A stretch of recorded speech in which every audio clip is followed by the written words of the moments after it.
Hello, you wonderful people, and welcome to another episode of SuperFantaFi. This being a show where we talk about TV shows of the supernatural, fantasy, and or science fictional genre. For today's episode, I'm going to talk about the latest episode of Motherland Fort Salem. A lot of really interesting things went down in this episode, so let's break it down. So first and foremost, obviously we have our runaways kind of on their way to the session. Not really fully clear on what the session is. I mean, obviously it's a very specific place that if you cause problems there, it's going to have major fallout and ripple. I don't know if it's supposed to be kind of somewhat of a neutral zone for like witches and humans, but if you cause issues there, that's kind of like the no BS zone, and if you cause some BS, like stuff starts spreading out, it could be a big issue. So they managed to sneak their way in there. But obviously there's some underlying issues that are kind of going on, because obviously Nikta and Tally had the conversation of like, oh, it must be hard being around so many couples. And Tally's like, oh, you get used to it. And she's like, if you say so. It's like, yeah, it probably does kind of remind you like, oh, like we are the unit and everything, sure, but it's still like, yeah, but personal romance is kind of a complicated thing. I mean, this group in general has had their complications, even with the people they're currently with. Even Rael and Scylla have had their issues. Even Abigail and Adil have had their issues. So, but then there's the whole situation of Kaleda being like, oh no, like it was nice, when we were with the Dodgers and there was other kids my age, and could look on Tally's face like, yeah. I already felt guilty enough. Now I'm feeling even more guilty. Like I'm kind of the reason why that kind of all fell apart. So. But other issues come up because Abigail overheard Riel and Scylla wanting to get away. I mean, I took that as when this is all said and done, we'll get away. But I guess for Abigail, it's almost like, it's like Rael's wanting to leave our unit, our family. So I think but it's also, she feels like, it's like, Scylla pulling her away. Yet again, I mean, that's kind of what Scylla kind of did while she was like undercover with the spree and trying to get towards Rael. It kind of almost played into that lane, so I can probably understand why Abigail has some like reservations about that. But it's like, yeah, it's just like, but even so, it's like it was just a daydream. But I think it's more like, I took it as like you're not running away now, but you're going to, like, when this is all said and done, when names are clear, when everything's good, when they've taken down the Camarilla, then, but I think the argument could be, we never know when this battle is done, and even if it's done, like, you're going to just walk away from us.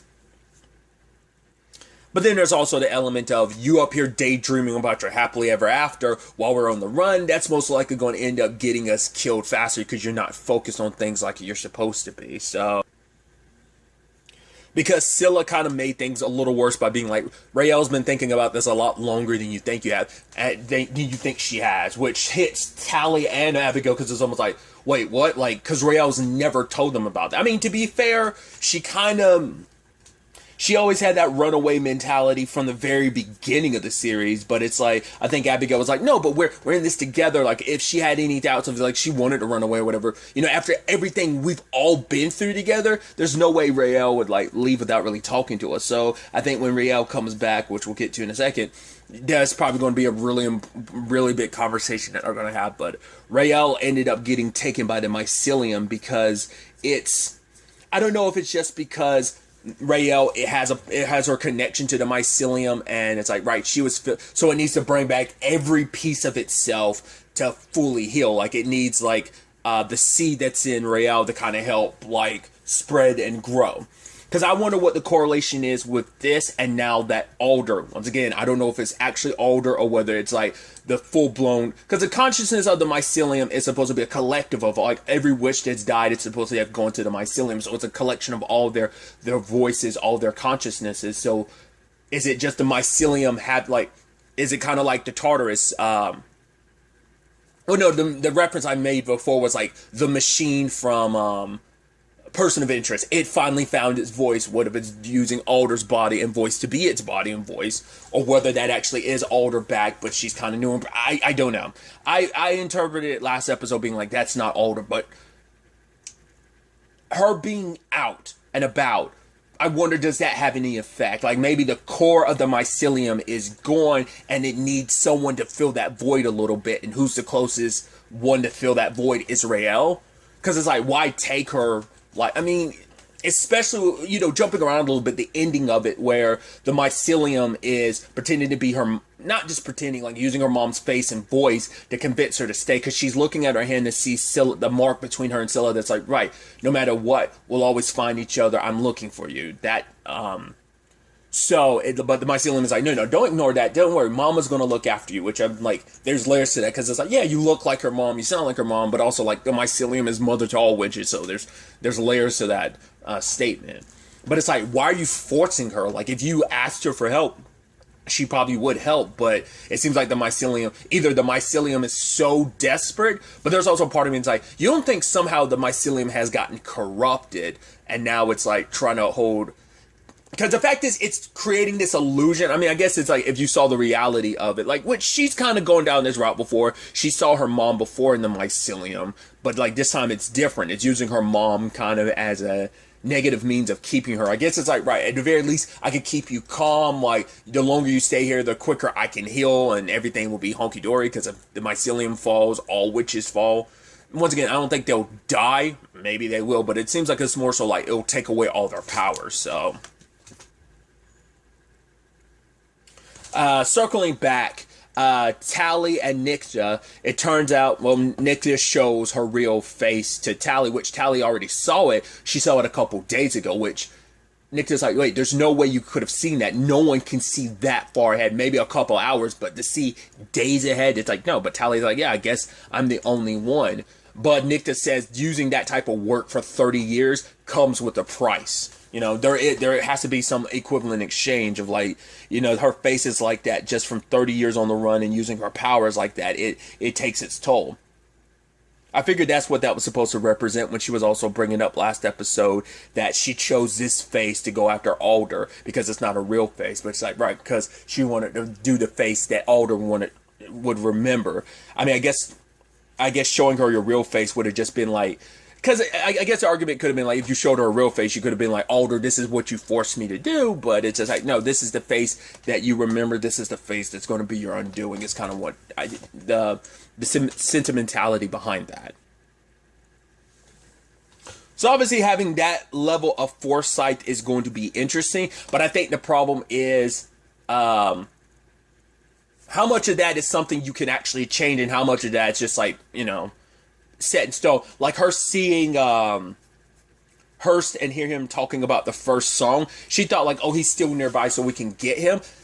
Maybe that is something they changed, but I'm interpreting that as, oh, that's still going to happen. Yeah, you captured him, but he'd eventually get away and he's going to go off and have that. We're going to see that scene in the future. That's what I interpret that as. Like, you can see the future, but there's probably not much you can do to stop it, or can you really even change it? You can see what's coming. I don't know. I mean, I think you still have the power to change it, but I think in this particular case, it's going to play out that same way, what she saw. Like, I don't think that was a recent thing. Maybe I'm wrong. Maybe it was like a now things are going to be different. But there's talks about the first song, which is what I'm assuming was what we got at the very beginning of.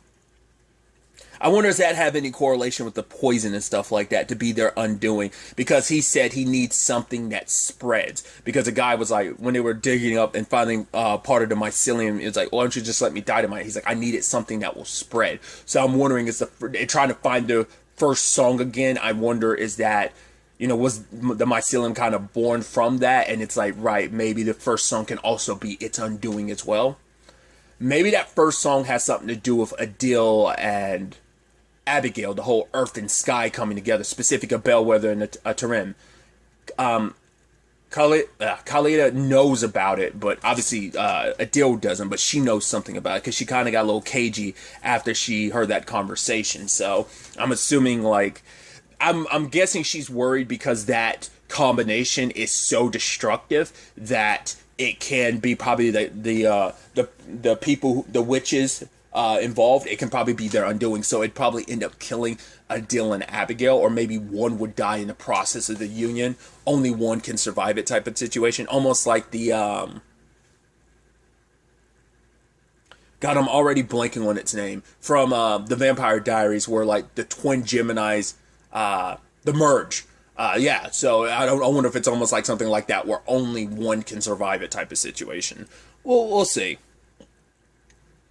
We got a little taste of it this episode when they attacked that power plant where they're making the poison, and Adil and Abigail worked together, and even Tally was almost like, whoa, like the destructive force of just them, like people just like disintegrated into blood mist when they attacked like that. And it's like, wait, was that, Earth and Sky together? Because they were initially only supposed to do reconnaissance, but when Rael was taken, it's like, right, if we could destroy this poison, let the mycelium heal, then Rael will potentially be brought back to us, so.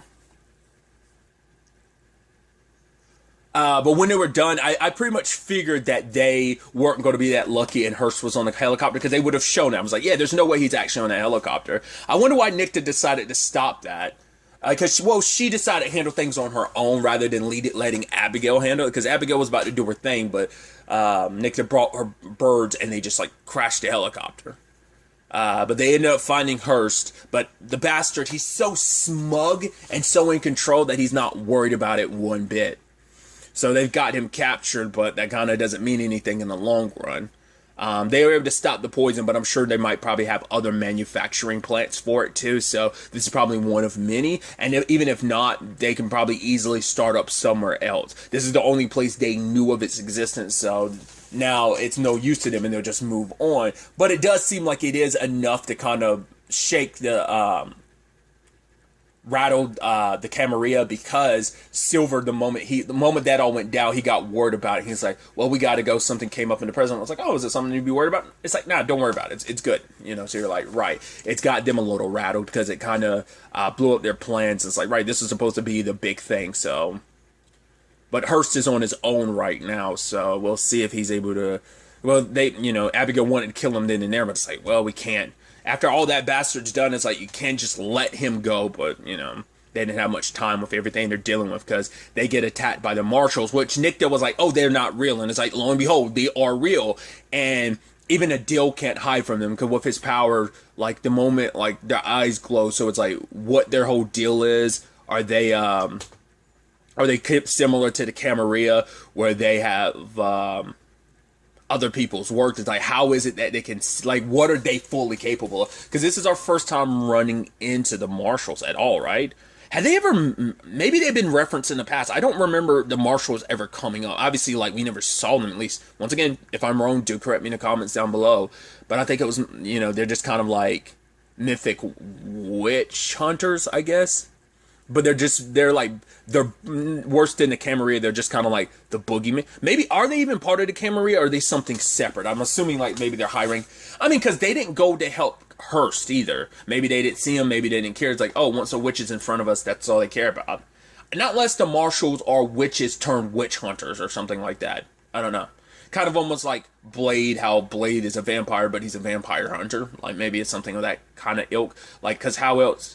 I don't know, because they don't seem like they have the same setup as the rest of the Camarilla when it comes to using witches' work, but maybe they do and we just didn't get a good enough look at them. So I'm sure the next episode's going to be them on the run from, probably spend a lot of time with, well, not a lot of time with them, but at least that group is going to be on the run from the witch hunter, so we'll probably get a little more taste of what they're capable of and what their whole deal is, maybe next episode. But on the other side of things, at Fort Salem, they're trying to determine whether or not President Wade is Camarilla or not, because one of her chief of staff is Camarilla. So it's like, right, they know about Silver, they know about Brant, but they don't know about what, because on the outside she seems squeaky clean. So now the question is now, well, it's like, right, is the president compromised? Is she one? So working with Petra, because they have M acting as one of her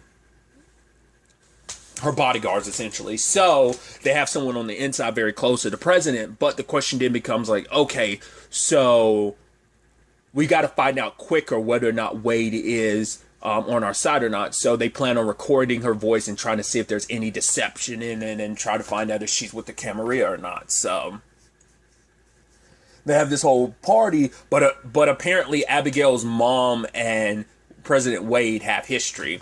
they didn't really go into it too much in this episode, but Abigail was kind of, Petra was kind of worried about that. And so Wade and Minerva like end up having a behind the talks, behind closed doors, but it seems like Wade is on their side because Silver's got this plan of like, hey, we're gonna make it so that the witches have been allowed to have their separate society for so long. It's like, that's also the thing of like, do you not hear yourself sometimes?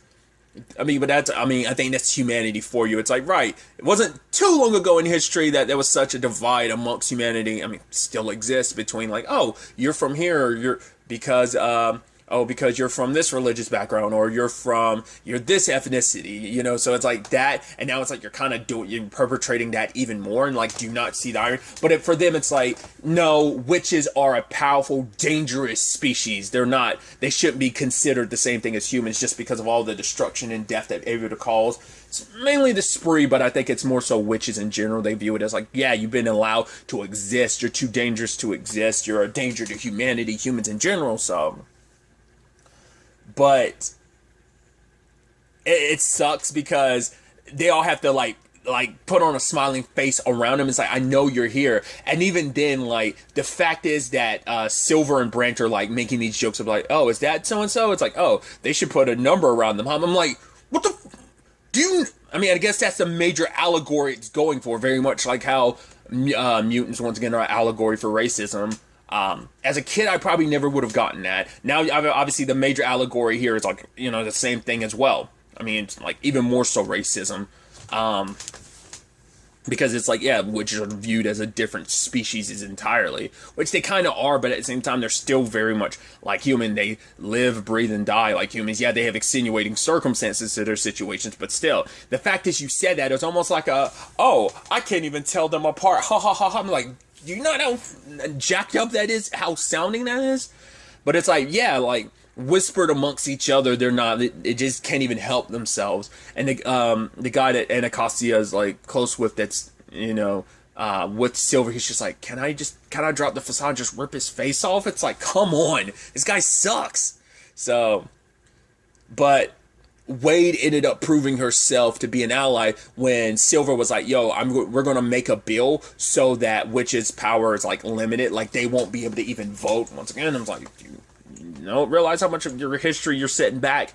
But Wade is like, no, every person, witch or human, deserves to have the right to vote and protection. And like they have the same rights as any human. No matter human or witch, everyone should have the same rights and opportunities. So Wade has shown herself that, like, yeah, if there's some stuff with the witches, I'll call it out, but I'm not going to demonize witches as a whole. So, did not go the way Branch or Silver wanted it. So, it's like, but the problem is now this puts her at the top of their list of like, yeah, because the moment she's removed from the equation, because they're trying to wipe out witches, they're not trying to wipe out humans. But it's like, right, if they need to, Wade is proving herself an enemy to humans and an ally to witches. It's like, no, we have to remove her from the equation. And that's going to be an issue because, well, lo and behold, who's the vice president who's going to immediately take over that spot, even if temporarily until they run a new election, it's going to be him. I always forget, does that, at least for a little while, doesn't it? Did it ever fall to the first person? Like the first significant other. I don't know if it ever falls to the first, like if something happens to the president, does the first person, like first lady or first husband, do they ever get the position temporarily? Because like, didn't not Eleanor Roosevelt. What was it, Jackie? Was that JFK's wife? Didn't she have to temporarily take things over? Like kind of get temporarily, well, no, she swore in Lyndon, I think.